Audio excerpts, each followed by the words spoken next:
सुप्रभातम। तृतीय पाठ है कक्षा 7 सूर्योदय। आज का हमारा कक्षा 7 का तीसरा पाठ है और विषय है सूर्योदय, अर्थात सूर्य के उदय होने पर। सूर्य का उदय होना, सूर्य का उगना हमारे जीवन में कितना उपयोगी है और सूर्य के उदय होने पर क्या होता है, आज हम इस विषय के ऊपर जो है इस पाठ में पढ़ेंगे। इसमें उकारांत पुल्लिंग शब्द है। ये सूर्योदय जो है ये स के अंदर उ की मात्रा है, बड़े उ की मात्रा है, अर्थात ये सूर्योदय है। ये सूर्योदय जो शब्द है ये उकारांत है, उ की मात्रा है ना, और पुल्लिंग शब्द है ये, तो लिंग की दृष्टि से पुरुष प्रजाति का शब्द है। तो आइए आज हम इस पाठ के अंदर सूर्योदय के विषय में पढ़ते हैं कि जब सूर्य उदय होता है सुबह सुबह तो किस प्रकार से वह हमारी दिनचर्या को आगे बढ़ाता है और हम किस प्रकार से क्रियाशील हो जाते हैं, कर्मठ हो जाते हैं। तो इदानीम प्रभात वेला अस्ति, कहता है कि अब इदानीम अब इस समय, प्रभात वेला, प्रभात मानी सुबह और वेला मानी समय, सुबह का समय है, अस्ति है, अब सुबह का समय है। सूर्य है शनै शनै पूर्व दिशायाम उदयति, और सूर्य जो है वह शनै शनै धीरे धीरे पूर्व दिशायाम उदयति, पूर्व दिशा में उगता है। और ये एक सामान्य सी बात है कि एक प्रश्न बनता है हमारा कि सूर्य किस दिशा में उगता है, तो पूर्व दिशायाम, सूर्य पूर्व दिशा में उगता है। सूर्य से अंशवः तरुणाम पर्वतानाम च शिखरेषु खेलन्ति श्यामलम आकाशम सागरम च स्वर्णिम कुर्वन्ति। और फिर आगे कहता है कि सूर्य से अंशवः, अंशवः का मतलब होता है उसकी किरणें, सूर्य की जो किरणें होती हैं उनको अंशु बोलते हैं वैसे। तो सूर्य से अंशवः, सूरज की जो किरणें हैं, तरुणाम, तरु मानी पेड़, और तरुणाम पेड़ पौधों, पर्वता नाम च और पहाड़ों, तरुणाम पेड़ पौधों और पहाड़ों, शिखरेषु खेलन्ति, अर्थात शिखर उनके चोटियों के ऊपर खेलती हैं। तो जब सूर्य उदय होता है तो सबसे पहले जो उसकी किरणें हैं वह वृक्षों के ऊपर के भाग पर, पर्वतों के ऊपर के भाग पर गिरती हैं और वह वहां पर उनका जो है अद्भुत दृश्य जो है हमको दिखाई देता है और वह वहां पर खेलती हैं, अर्थात रमने लग जाती हैं। श्यामलम आकाशम सागरम च स्वर्णिम कुर्वन्ति, और फिर कहता है कि श्यामलम आकाशम, जो काले रंग का जो आकाश होता है, श्यामलम श्याम, श्याम वर्ण, काला वर्ण, आकाशम सागरम च स्वर्णिम कुर्वन्ति, और सागर मीन्स होता है समुद्र, उसको जो है वो स्वर्णिम कुर्वन्ति, क्योंकि देखो सूर्य का जो सुबह जो रंग होता है वो सुनहरा होता है, पीले रंग का होता है, और सोने का रंग भी पीला पीत वर्ण होता है। इसलिए जब उसकी किरणें सागर पर और आकाश की जो काली उनकी जो पड़ती है कालीमा पर, तो उसको स्वर्णिम बना देती हैं, सोने के जैसे रंग की बना देती हैं। एक बार इसको फिर से देखिए। सूर्य से अंशवः तरुणाम पर्वतनाम च शिखरेषु खेलन्ति, सूर्य की जो किरणें हैं वो पेड़ों के और पर्वतों के शिखरों पर खेलती हैं। श्यामलम आकाशम, और श्याम रंग के, काले रंग के आकाश को, सागरम च, और सागर को स्वर्णिम कुर्वन्ति, सोने के समान स्वर्णिम बना देती हैं, कर देती हैं। प्रभात वेलाया शोभा सर्वेषाम चित्तानि हरति, और आगे कहता है कि जो प्रभात वेला है, अर्थात जो सुबह का समय है, उसकी शोभा, उसकी सुंदरता जो है वो सर्वेषाम चित्तानि हरति, सभी के मन को हर लेती है, सभी के मन को अपनी ओर आकर्षित कर लेती हैं। कौन कर लेती हैं? प्रभात काल की जो शोभा है, वो सुंदरता जो है, वो छटा जो है, वह सबके मन को हर लेती है। फिर आगे कहता है दिनकरस्य किरणै अंधकार नश्यति सर्वत्र च प्रकाश प्रसरति। और फिर कहता है दिनकरस्य, दिनकर जो है सूर्य को ही कहते हैं, यह सूर्य जो है उसी का पर्यायवाची शब्द है दिनकरस्य। दिनकरस्य किरणै, उसकी किरणें जो हैं वो अंधकार को, अंधेरे को नश्यति दूर कर देती हैं, नष्ट कर देती हैं, अर्थात अंधेरे को हटा देती हैं। सर्वत्र च प्रकाश प्रसरति, और चारों तरफ प्रकाश को प्रसरति फैला देती हैं, प्रसारित कर देती हैं, यानी कि फैला देना।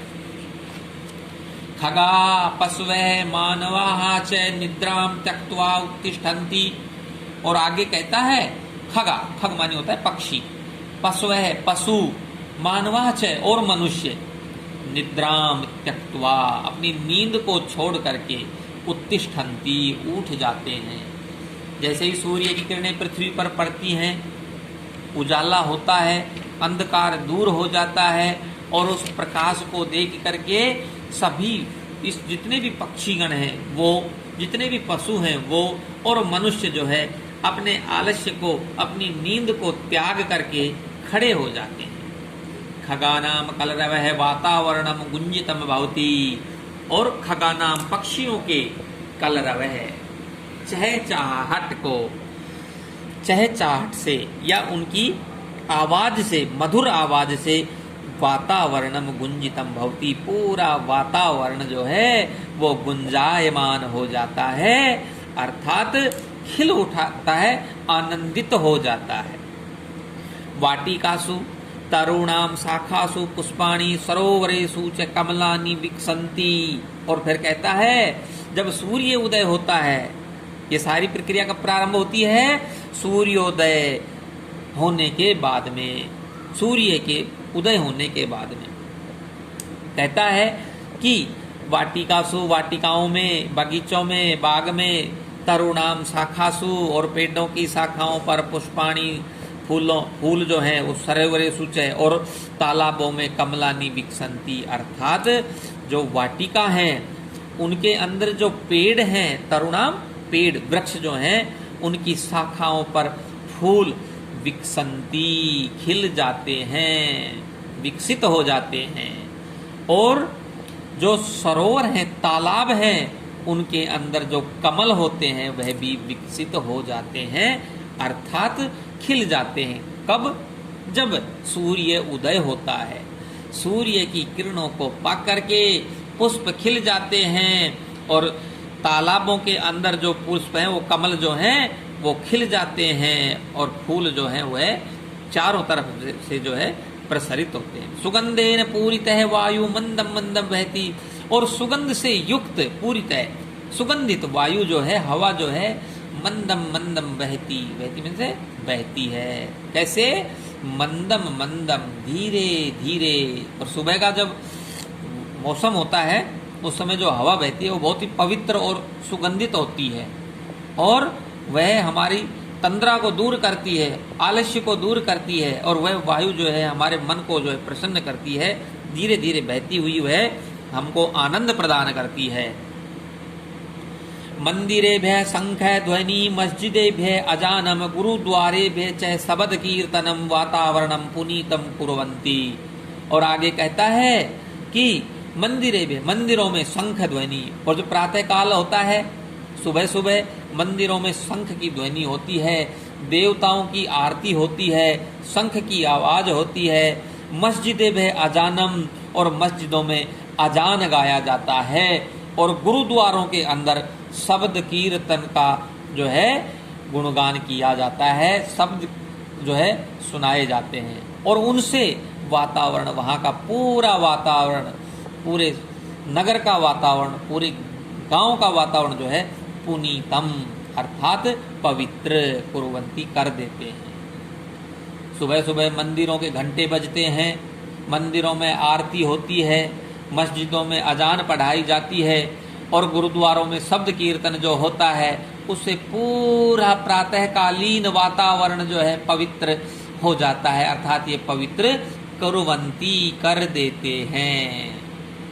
ठीक है, चलिए आगे। कहता है भक्ताः स्नात्वा स्वे स्वे पूजा स्थलम गच्छन्ति। और भक्त लोग जो हैं, जो ईश्वर की भक्ति करते हैं, वो स्नात्वा, स्ना मीन्स स्नान करना, और इसमें कत्वा प्रत्यय जोड़ करके स्नात्वा अर्थात नहा धो करके, स्वे स्वे है अपने अपने, पूजा स्थलम गच्छन्ति पूजा स्थल पर जाते हैं, पूजा करने के लिए चले जाते हैं। तत्र प्रभु स्मृत्वा, स्मरण करना, याद करना, स्मृति धातु है तो इसके अंदर कत्वा प्रत्यय का प्रयोग किया गया है। इस प्रकार से तत्र वहां पर प्रभुम स्मृत्वा, ईश्वर का स्मरण करके, गृहम आगमिष्यन्ति और घर पर वापिस आ जाते हैं। मंदिरों में जाते हैं, प्रभु का ध्यान लगाते हैं, उनकी स्तुति करते हैं, गुणगान करते हैं और फिर ध्यान लगा करके पुनः घर पर वापिस आ जाते हैं। स्वे दिनचर्याम रतः भविष्यन्ति, और फिर इस प्रकार से पूजा पाठ करने के बाद में अपनी पूरे दिन भर की जो दिनचर्या है, अर्थात पूरे दिन भर में किए जाने वाले कार्य जो हैं उसमें रता भविष्यन्ति लग जाते हैं, लीन हो जाते हैं। ठीक है, फिर आगे कहता है ललनाः ईश्वरम स्मृत्वा पाकशालायाम प्रातः रासम पचन्ति। और फिर कहता है कि ललनाएं जो होती हैं, बालाएं जो होती हैं, वो ईश्वरम स्मृत्वा ईश्वर का स्मरण करके, पाकशालायाम, पाकशाला का मतलब होता है रसोई, जहां पर भोजन तैयार किया जाता है उसको पाकशाला कहा जाता है। पाकशालायाम प्रातः रासम पचन्ति, प्रातः कालीन जो नाश्ता जिसको बोलते हैं, जो भोजन होता है, जिसको कलेवा कहा जाता है, उसको पकाती हैं। अर्थात इंग्लिश में जिसको ब्रेकफास्ट बोलते हैं, we can say breakfast in English, तो उसको जो है पकाती हैं, तैयार करती हैं। गृहस्य सदस्य प्रातः रासम कृत्वा स्व कार्य स्थलम गमिष्यन्ति। और फिर आगे कहता है कि जो गृहस्य सदस्य, हमारे घर के जो लोग होते हैं, घर के जो सदस्य होते हैं, वह सुबह का नाश्ता करके, कलेवा करके, कृत्वा प्रातः रासम कृत्वा कलेवा करके स्व कार्य स्थलम गमिष्यन्ति, अपने कार्य स्थल पर चले जाते हैं। जिस प्रकार से हम देखते हैं गांव हो, शहर हो, नगर हो, कस्बा हो, कोई भी जगह हो, प्रातःकाल जो नौकरी करने वाले लोग हैं वह सुबह सुबह तैयार होकर के और अपनी अपनी कार्य स्थल पर चले जाते हैं। तैयार होकर के कब? प्रातःकाल, जब सूर्योदय होता है।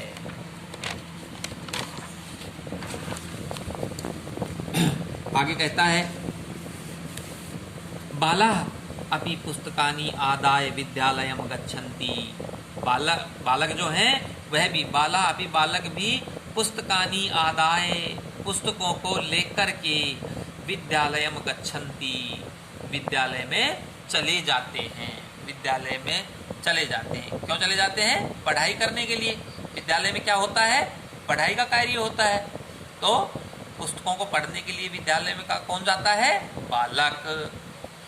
तत्र गत्वा गुरून् प्रणम्यते अध्ययनम करिष्यन्ति। और कहता है कि वहां पर जा करके, तत्र गत्वा, वहां जा करके गुरून् प्रणम्य, गुरु जी को प्रणाम करते हैं, उनका अभिवादन करते हैं। ते अध्ययनम करिष्यन्ति, और फिर जो है वह उनसे पढ़ाई का कार्य करते हैं, अध्ययन करते हैं।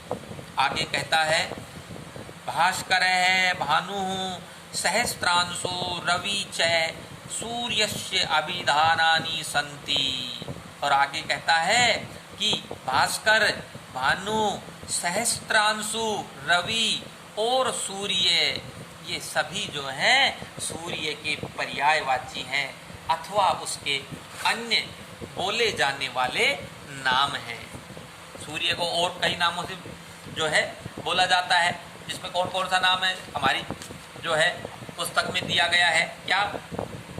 भास्कर, पुनः इसका हम एक बार जो है फिर से पढ़ेंगे। भास्कर, भानु, सहस्त्रांशु, रवि और सूर्य, ये सब जो है क्या है? सूर्य के पर्यायवाची है या इनके अन्य नाम हैं, जिनको हम जो है बोलचाल की भाषा में पुकारते हैं। अग्रे कथ्यते यत् भानुना बिना धरायाम जीवनम असंभवम अस्ति। इस प्रकार से कहता है, बहुत ही महत्वपूर्ण जो है ये वाक्य है। भानुना बिना से सूर्य के बिना धरायाम पृथ्वी पे पर जीवनम असंभवम अस्ति, जीवन जो है असंभव है। अर्थात जीव मात्र जो है वह सूर्य की कृपा के बिना जीवित नहीं रह सकता। इसलिए सूर्य का उदय होना हमारे जीवन में बहुत ही आवश्यक है। सूर्य देवता जो हैं वो हमें जीवन प्रदान करते हैं। यह संसाराय प्रकाशम यच्छति तस्मै भानवे नमः। और फिर कहता है जो